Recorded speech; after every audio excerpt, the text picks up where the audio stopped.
ಎಲ್ಲರಿಗೂ ಕ್ರಿಯೇಟಿವ್ ಚಾನಲ್ಗೆ ಸ್ವಾಗತ. ಇವತ್ತು ರಾಗಿ ರೊಟ್ಟಿ ಹೇಗೆ ಮಾಡೋದು ಅಂತ ನೋಡೋಣ. ಮೊದಲನೇ ಬಾರಿಗೆ ನಮ್ಮ ಚಾನಲ್ ನೋಡ್ತಿದ್ರೆ ಪ್ಲೀಸ್ ಸಬ್ಸ್ಕ್ರೈಬ್ ಮಾಡಿ.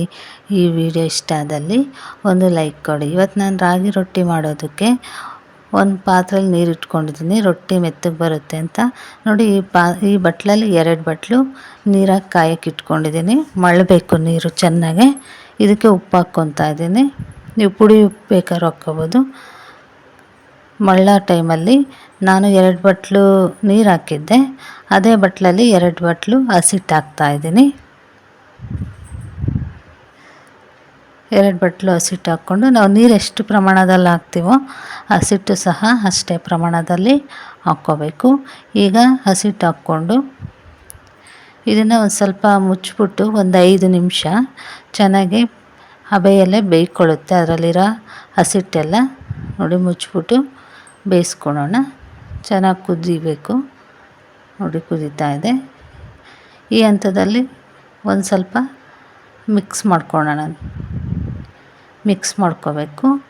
ಈಗ ಸ್ಟವ್ ಆಫ್ ಮಾಡಿಬಿಟ್ಟು ಒಂದು ದೊಡ್ಡ ಪಾತ್ರೆಗೆ ಹಾಕ್ಕೊಂಡು ನೋಡಿ, ಈಗ ದೊಡ್ಡ ಪಾತ್ರೆಯಲ್ಲಿ ಹಾಕ್ಕೊತಾ ಇದ್ದೀನಿ. ದೊಡ್ಡ ಪಾತ್ರೆಯಲ್ಲಿ ಹಾಕ್ಕೊಂಡು ಚೆನ್ನಾಗಿ ಮಿಕ್ಸ್ ಮಾಡಬೇಕು. ಸುಡುತ್ತೆ, ಹುಷಾರಾಗಿ ನೋಡ್ಕೊಂಡು ಮಾಡಿ. ಬೇಕು ಅಂದರೆ ಒಂದು ಸ್ವಲ್ಪ ತಣ್ಣೀರು ಚಿಮುಗಿಸ್ಕೊಂಡ್ರೆ ಒಂದು ಸ್ವಲ್ಪ ಬಿಸಿ ಕಮ್ಮಿ ಆಗುತ್ತೆ. ಜಾಸ್ತಿ ನೀರು ಹಾಕ್ಕೋಬೇಡಿ, ತೆಳ್ಳಗಾದರೆ ಚೆನ್ನಾಗಿರಲ್ಲ. ನೋಡಿ, ಈಗ ಚೆನ್ನಾಗಿ ಮಿದಿಬೇಕು. ನೋಡಿ, ನಾನೊಂದು 2 ಸ್ಪೂನಷ್ಟು ನೀರು ಹಾಕ್ಕೊಂಡಿದ್ದೀನಿ. ಸುಮ್ಮನೆ ಕೈಗೆ ಹಾಕ್ಕೊಂಡು ಹಿಂಗೆ ಸುತ್ತು ಚಿಮುಕಿಸ್ಬಿಟ್ಟು ಈಗ ಕಲಿಸ್ಕೊತಾ ಇದ್ದೀನಿ. ನೀವು ಟೈಮ್ ಇದ್ದರೆ ಬೇಕು ಅಂದರೆ ಆರೋವರೆಗೂ ಕಾಯ್ಬೋದು. ಟೈಮ್ ಇಲ್ಲ ಅಂದರೆ ಬಿಸಿ ಬಿಸಿದೆ ಕಲಿಸ್ಕೊಳ್ಳಿ. ಚೆನ್ನಾಗಿ ಮಿದಿಬೇಕು.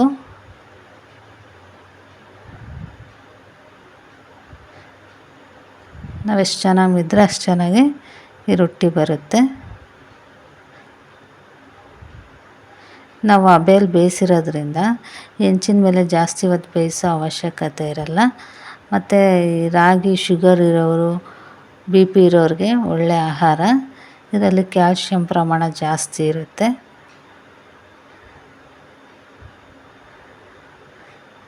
ನೋಡಿ, ಈ ಥರ ಮಿದ್ಕೋಬೇಕು. ಈ ಥರ ಮಿದ್ದಿ ನಾನು ತುಪ್ಪ ಸವರಿಡ್ತಾಯಿದ್ದೀನಿ. ಚೆನ್ನಾಗಿರುತ್ತೆ ರಾಗಿ ರೊಟ್ಟಿಗೆ ಅಂತ.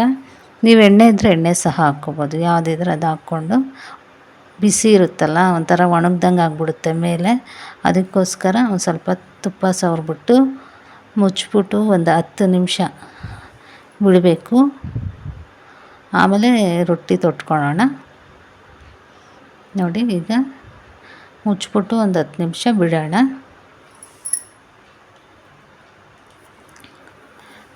ಈಗ 10 ನಿಮಿಷ ಆಗಿತ್ತು.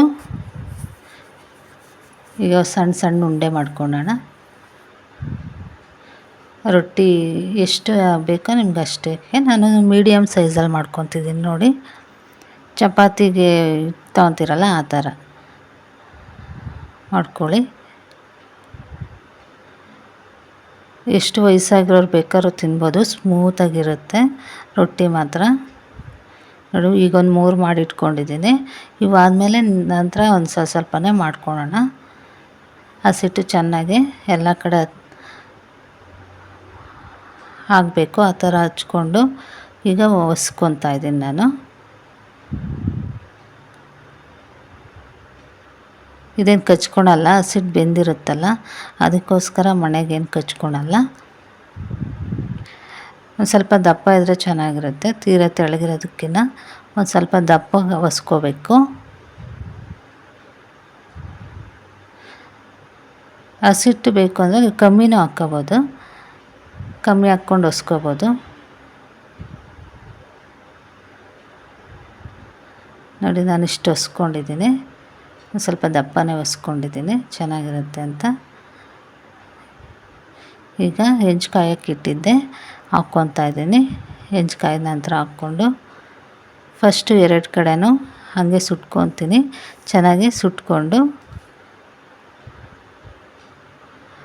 ಆಮೇಲೆ ಒಂದು ಸ್ವಲ್ಪ ತುಪ್ಪ ಹಚ್ಕೊತೀನಿ. ನೋಡಿ, 2 ಕಡೆನೂ ಬೇಯಬೇಕು.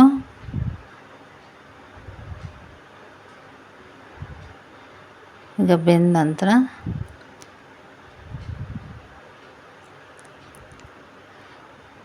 ಈಗ ತಿರುವಾಕ್ಬಿಟ್ಟು ಹಸಿಟ್ಟು ಅಡೆ ಭಾಗ ಏನಿರುತ್ತೆ ಅದಕ್ಕೆ ತುಪ್ಪ ಹಚ್ಕೊತೀನಿ ನೋಡಿ. ಈ ಥರ ಹಸಿಟ್ಟಿರುತ್ತಲ್ಲ ಆ ಭಾಗಕ್ಕೆ ತುಪ್ಪ ಹಚ್ಕೊತಿದ್ದೀನಿ. ನೀವು ಎಣ್ಣೆ ಬೇಕಾದ್ರೂ ಹಚ್ಕೊಳ್ಳಿ, ನೀರು ಹಚ್ಕೋಬೋದು, ಆದರೆ ಎಣ್ಣೆನ ತುಪ್ಪನ ಹಚ್ಕೊಂಡ್ರೆ ಚೆನ್ನಾಗಿರುತ್ತೆ.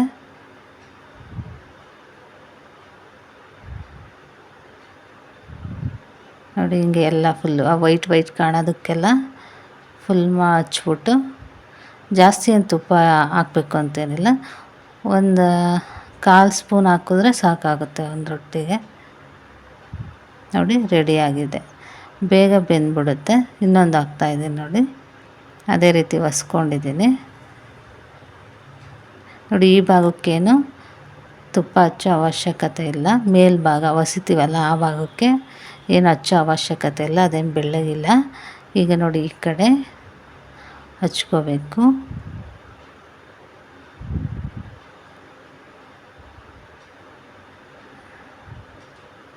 ರಾಗಿ ರೊಟ್ಟಿಗೆ ಬೆಣ್ಣೆ ತುಪ್ಪ ಒಳ್ಳೆ ಕಾಂಬಿನೇಷನ್ನು, ಚೆನ್ನಾಗಿರುತ್ತೆ ನೋಡಿ. ರಾಗಿ ರೊಟ್ಟಿ ಸ್ಮೂತಾಗಿದೆ, ಮಕ್ಳಿಗಂತೂ ಇಷ್ಟ ಆಗುತ್ತೆ ಈ ಥರ ಮಾಡಿಕೊಟ್ರೆ ನೋಡಿ. ಸುಮ್ಮನೆ ಹಿಂಗೆ ಮುರಿದ್ರೆ ಬಂದ್ಬಿಡುತ್ತೆ. ಈ ವಿಡಿಯೋ ಇಷ್ಟ ಆದಲ್ಲಿ ಪ್ಲೀಸ್ ಸಬ್ಸ್ಕ್ರೈಬ್ ಮಾಡಿ. ಈ ವಿಡಿಯೋ ನೋಡಿದ್ದಕ್ಕಾಗಿ ಎಲ್ಲರಿಗೂ ಧನ್ಯವಾದಗಳು.